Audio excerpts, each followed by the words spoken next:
Oi, tudo bem com você?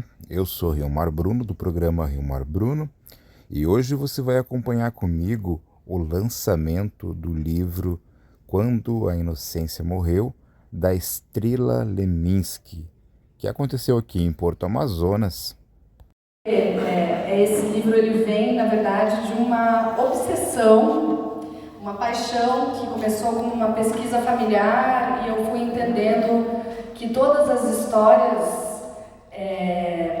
das famílias parecem histórias inventadas, né? E essas histórias que parecem inventadas ou que às vezes a gente não sabe se são verdade ou não, e às vezes não são verdade mesmo, tá, gente? Tem coisas que às vezes a família a memória é uma ilha de edição, então a gente acaba sabendo de versões das nossas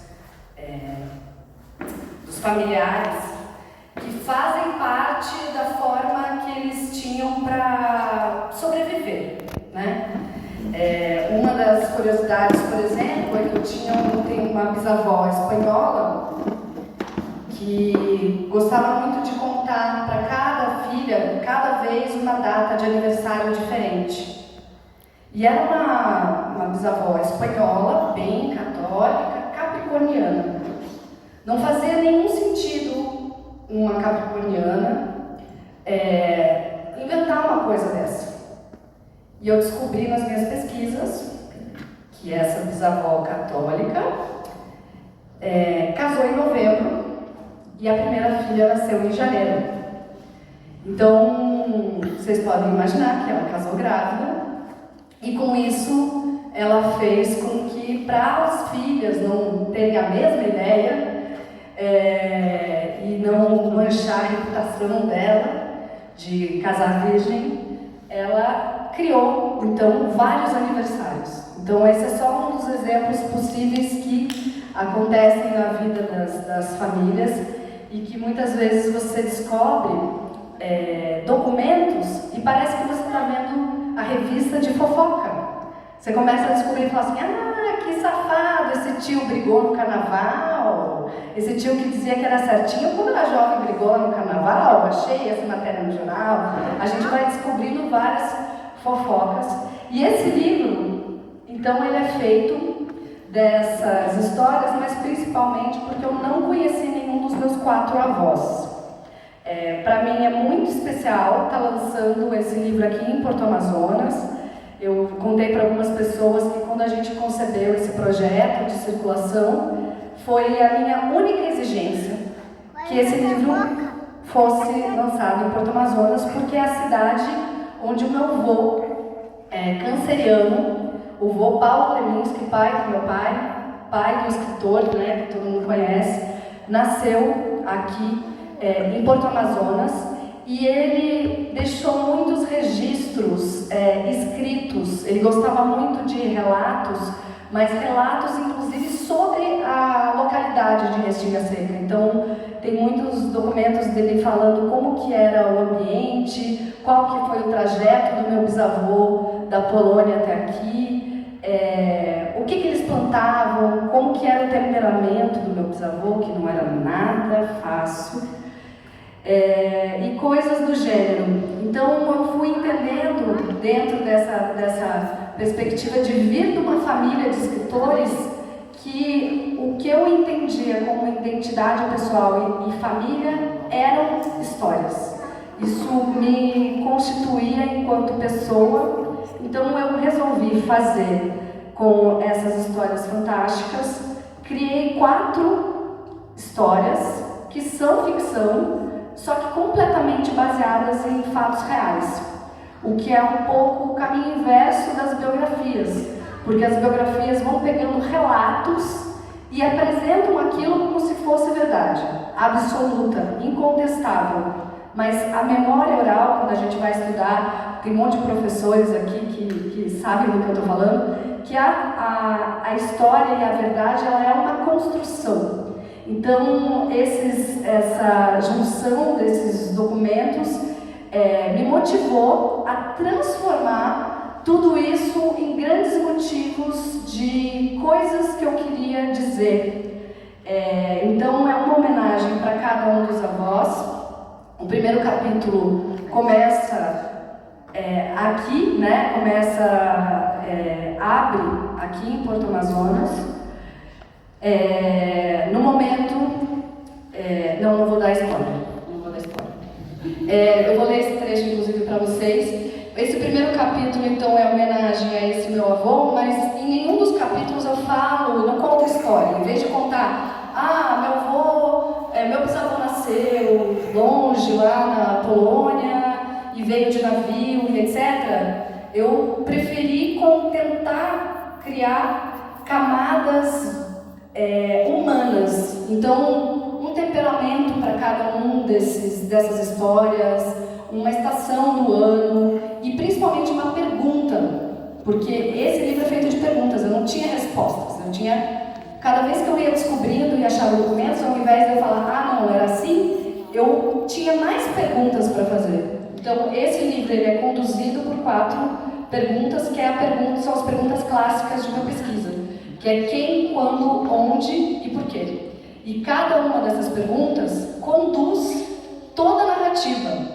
Então, o primeiro capítulo, que é o quando, é um capítulo que ele vai falar o tempo todo sobre a questão temporal, sobre a questão da gente não conseguir parar o tempo, dessa questão de que a vida é uma linha reta, que não tem volta. E a maior metáfora, mais bonita para isso, para mim, é o trem, que é uma marca muito representativa, né, de Porto Amazonas, e é muito simbólico, inclusive, de estar falando sobre transformações e sobre tempo, sobre ausências e sobre buracos, sendo que eu que sempre quis conhecer exatamente onde era a casa de origem, que provavelmente já não tem nem vestígios mais de onde é essa casa, da estação de trem deles, perto de Caiacanga. Essa estação vai ficar submersa.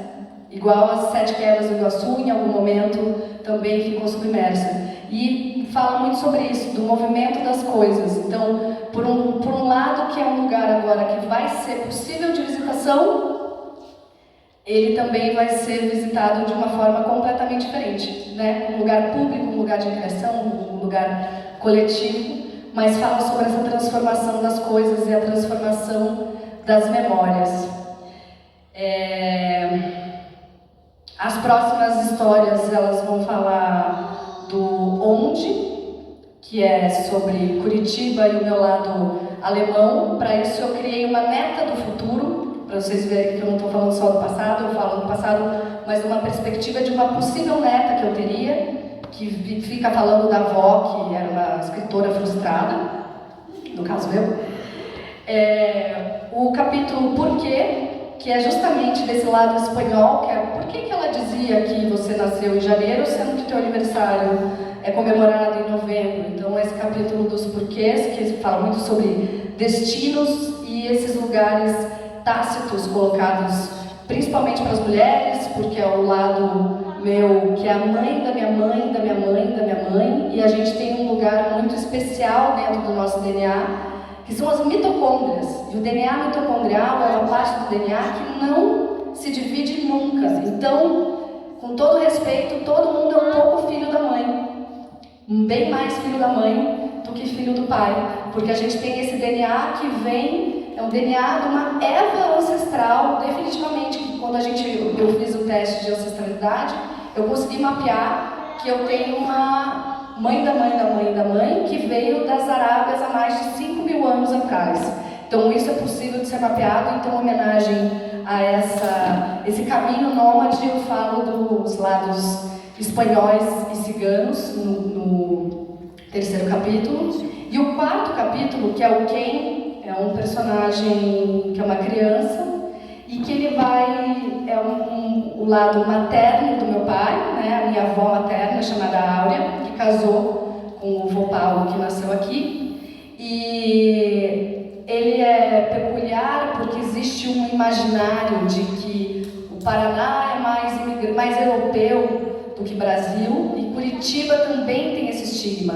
Mas isso causa uma invisibilidade muito grande de povos que formaram e são fundamentais e importantes para a configuração do Brasil, de Curitiba Curitiba e do Paraná. Então esse é um discurso que também faz esse tipo de buraco acontecer. Então eu fiz questão de falar sobre essa família que tem uma configuração de um bisavô português que casou com uma negra indígena, que era a minha tataravó, a minha bisavó, perdão, chamada Inocência, e a Inocência morreu muito jovem.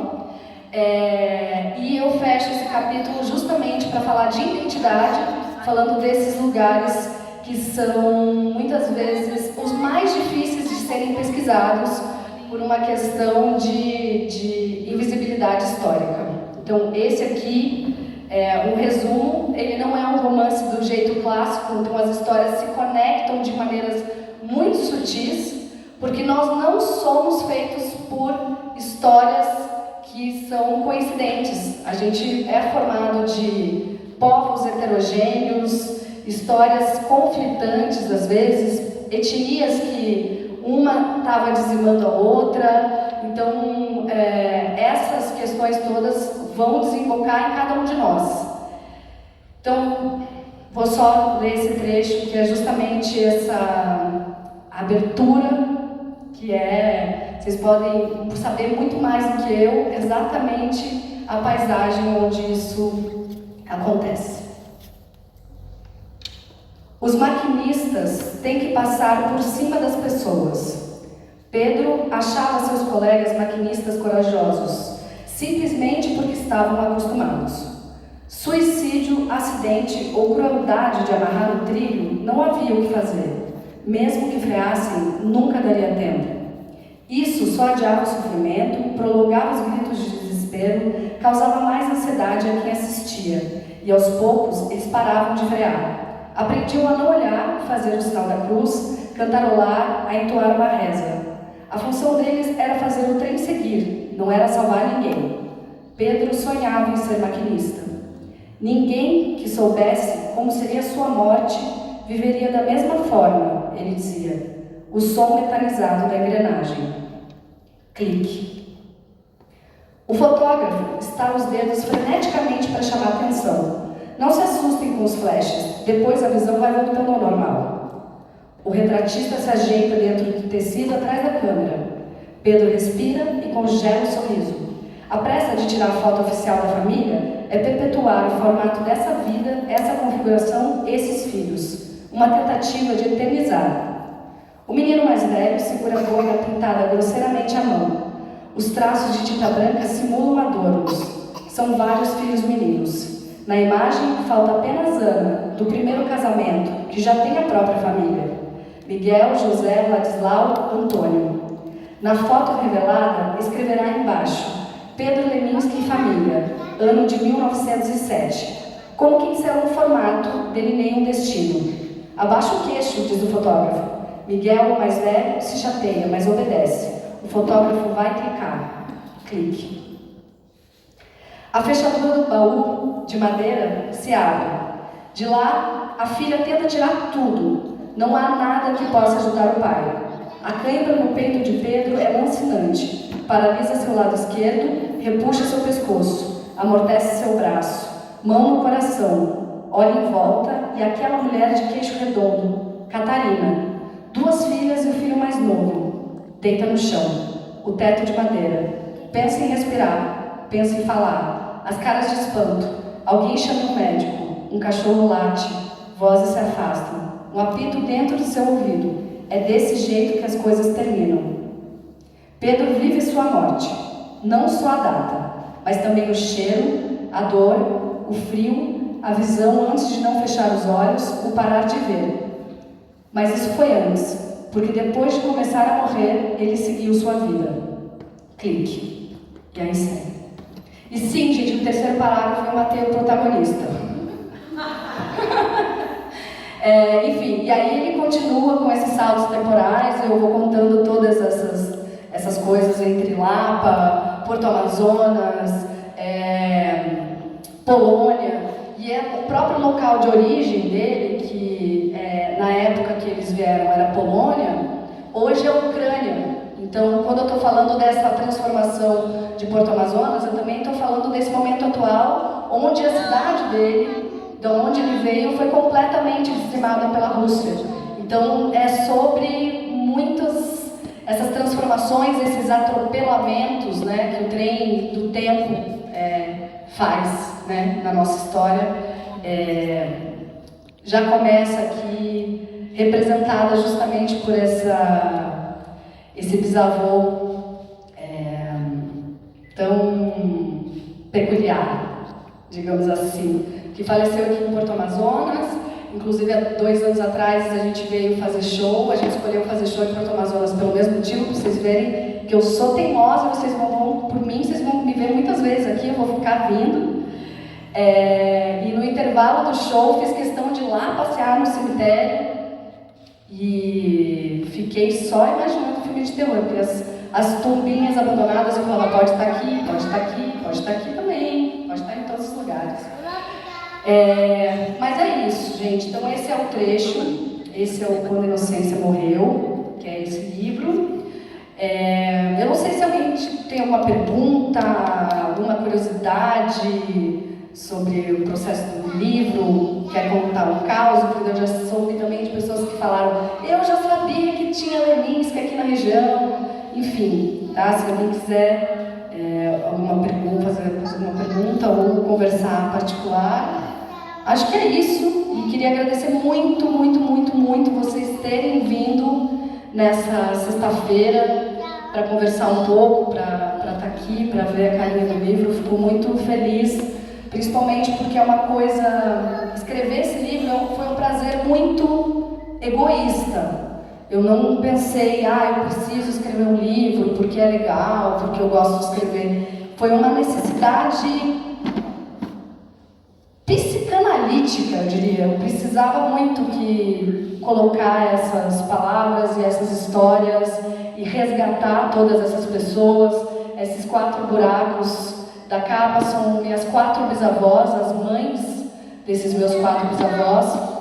Então eu tenho uma obsessão muito grande de trazer à tona e inclusive devolver para a minha família, né, que nesse trajeto eu acabei conhecendo muitos primos. Então quando eu falo da Ana, desse primeiro casamento aqui, que é a filha do primeiro casamento, para vocês terem uma ideia, os meus primos, eles não tinham nenhuma conexão com a família Leminski, eles não conheciam a foto dessa bisavó, eles não tinham os documentos dela, e graças a essa pesquisa, a essa obsessão, todos eles, se duvidar, vocês vão ver mais um bando de Leminski passeando por aqui, porque essa família toda teve a Ana Leminski devolvida para eles, a imagem e a história dela, que foi de muita resistência. Enfim, então muito em homenagem a essas mulheres invisibilizadas que eu escrevi essa história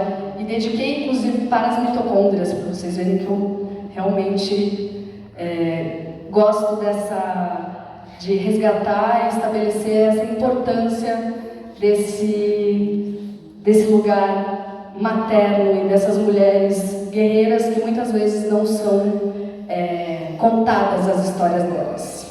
É isso, não sei se tem alguma coisa para falar. Fala. Então, primeiramente eu gostaria de agradecer, né? Você falou que escolheu a nossa cidade com tanto amor e carinho. Então acho que nós, no nome de todos os porto-amazonenses, estamos honrados, maravilhados e gostaríamos de agradecer. E eu vi que você é muito família, né? Você já escolheu o tema do livro, né? Procurando trazer a questão da tua família. Queria que você falasse um pouquinho sobre como que é esse sentimento familiar que você tem. Eu acho que é maravilhoso. Eu tenho uma coisa, tenho um aspecto pessoal disso, assim, bem particular, que eu acho que é um pouco da minha característica, assim. Eu acho que eu tenho um instinto materno que eu expresso em todas as coisas, assim. Então, com todos os meus amigos, eu acabo, né, cuidando. Minha mãe já brincou comigo de que eu sou um pouco mãezinha dela também, às vezes, inclusive de brigar e falar assim, você não se cuidou? Você não levou casaco? Por que você não trouxe casaco? Tá frio, né? Eu tenho eu tenho, é um jeito meu, assim, de expressar. Eu acho que tem uma coisa também que essa minha, esse lugar do feminino para mim é um lugar muito importante e muito dentro dessa perspectiva de mulheres que produzem arte, porque é um grande desafio conciliar todas as mulheres que têm uma família e que têm uma produção, não precisa ser só da arte, que têm um objetivo pessoal, têm uma carreira, enfrentam de cara um grande desafio. Então, essa é uma bandeira muito importante para mim, porque eu tive sempre que conciliar, né, a família com a minha produção, e muitas vezes um pouco até conflitante, porque era isso, assim, né, mãezona, punk rock, roqueira que vai pro palco, passar som, gritar, botar coturno. Então, como que lida com esses conflitos? Ou quando eu estou escrevendo um livro que é do tipo, se virem com o almoço. Se não quiserem cozinhar, vocês vão comer bolacha, porque agora eu estou fazendo uma coisa importante. Está todo mundo criado, né? Agora isso também é importante fazer essas coisas. E eu estou brincando, né? A minha tarefa da pandemia foi botar todo mundo para aprender a cozinhar. Os moleques tudo para aprender a cozinhar. Acho super importante colocar esses lugares. Mas tem uma coisa sobre isso, que é talvez o fato de eu vir de uma família de artistas que todo mundo pensa do ponto de vista que legal, pelo orgulho, pelas referências. Tem um outro aspecto que é, eu cresci tendo que responder sobre a minha família em entrevistas. Então, trazer esse lugar muito particular, um lugar que a gente tem de maior intimidade, de maior pessoalidade, e com 13 anos tem que estar respondendo como que é ser filha do seu pai, da sua mãe. Eu não tinha nem estrutura psicológica para responder, e eu já sempre tive que responder o que era ser da minha família. Então, a partir desse momento, eu comecei a entender, inclusive, o conceito de família e dessas referências de uma outra forma. Então, para mim foi até mais fácil pegar os personagens que eu não conheci, mesmo sendo vô e sendo vó, e falar, cara, eu vou contar essa história, eu vou contar, e minha intenção principalmente era que uma pessoa que não faz a menor ideia de que eu estou contando a história deles, também leia isso como literatura, porque também não é só sobre a minha família. Quando eu fui conversando com outras pessoas, eu fui roubando histórias. E com autorização, inclusive, porque a pessoa vinha e falava, você não acredita no que aconteceu. E eu falava assim, gente, desculpa, eu vou ter que usar. E não teve ninguém que disse, ai, não conte. Teve gente que disse, não diga que é da minha família. Mas todo mundo tem um prazer muito grande de quando tem alguma questão muito particular. E essas histórias eu quis que fizessem parte da minha família, porque são pessoas importantes para mim. São pessoas que são famílias de amigos também, no sentido de que são pessoas que eu também cuido, que eu sou também mãezinha deles. Então, o fato, inclusive, de eu abarcar as histórias familiares deles, eu percebi o quanto isso me aproximou, e tem acontecido uma coisa muito interessante também, agora que tem tanto acesso a informações e busca na internet, de muitas pessoas que nunca foram atrás com profundidade, às vezes pessoas que têm avó e bisavó vivos, nunca pararam e fizeram uma entrevista e falaram, vó, me conta a tua história. Estão fazendo isso, estão inspiradas, pensando assim, nossa, minha bisavó, que sempre foi um horror, eu não fazia ideia que ela tinha sofrido tudo que ela sofreu. Ela é uma sobrevivente, eu só estou aqui porque ela passou por isso. Então é uma forma também de você, quando você perdoa essas pessoas que passaram por tudo que elas passaram para você estar ali, é uma forma também de você ser ter um olhar menos crítico sobre a vida. Eu acho que a gente tem um lugar mais envolve um lugar mais grato, né? De grata aceitação, um lugar mais zen, talvez no sentido mais interessante da coisa, de aceitar as coisas como elas são, né? E não lutar mas eu deveria ter tido isso, eu deveria ter tido um pai que, nossa senhora, fazia terapia. Gente, nem todo mundo faz terapia. Então, assim, não adianta a gente querer que as outras pessoas sejam do jeito que é o ideal pra gente, né? A gente pode se transformar, mas não tem como transformar o outro. Eu divaguei, mas é isso.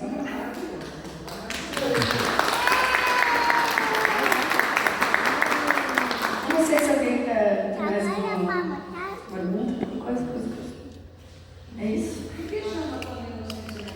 Quando a inocência morreu, chama porque, como esse livro fala da invisibilidade das mulheres, numa das buscas que eu fui falar com as pessoas mais velhas da família, nesse de acho que deve ter sido assim, eu quis saber muito da história da minha bisavó, que era negra e índia, vó do meu pai, que faleceu muito jovem.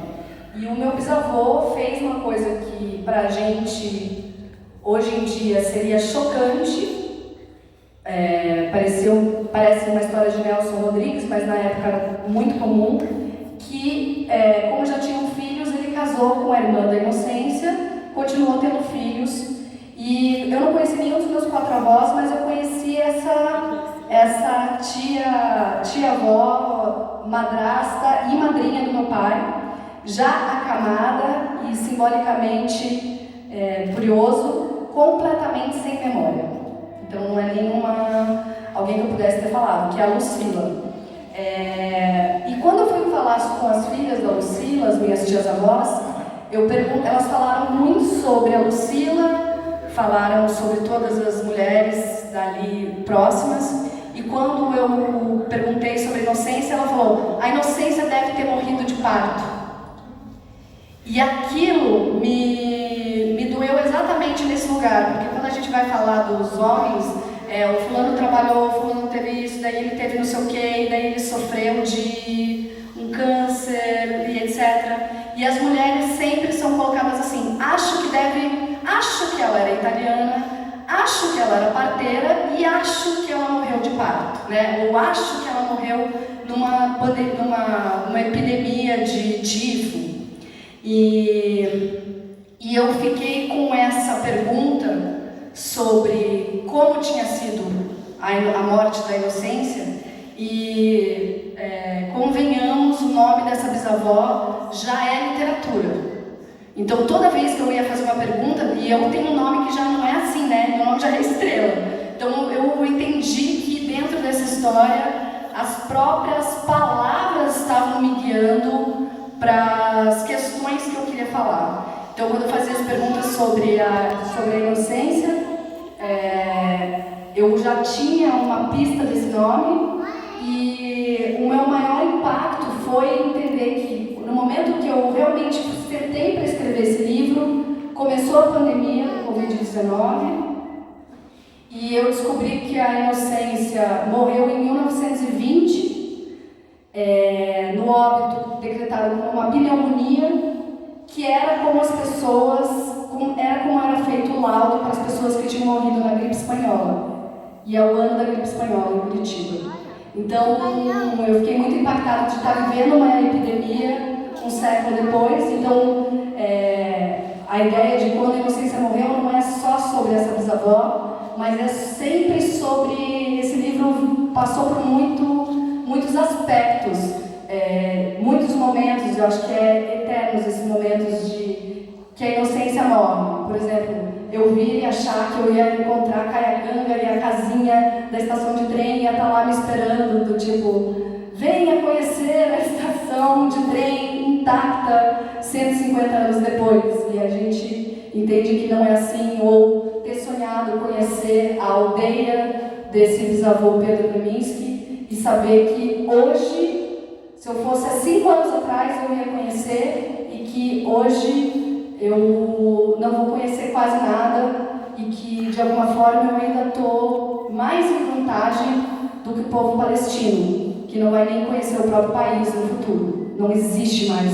nada. Então, essas inocências essa inocência vai morrendo sempre quando a gente fala sobre resgate histórico. Então, é por tudo isso. Isso. Solta o som, DJ. Ou alguém tem mais uma pergunta? Eu acho interessante esse ter feito, né, o lançamento do Porto Amazonas, porque, na verdade, está dando destaque para a cidade, onde aí se faz um resgate histórico das sua história, né? Sim, isso poderia fazer em qualquer lugar desse lançamento e só citar Porto Amazonas, né? Como sendo uma cidade que fez parte. Mas você veio aqui e nos deu a importância, né? E a gente agradece por isso, em outros momentos você já esteve aqui cantando, né? A gente espera que você volte mais vezes, porque nós gostamos muito de literatura, né? De arte em geral, né? A maioria também trabalha com arte, sou professora de língua portuguesa, então tem muito a ver assim, com a nossa história. E como a gente é uma cidade pequena, de interior, a gente fica muito às vezes à parte.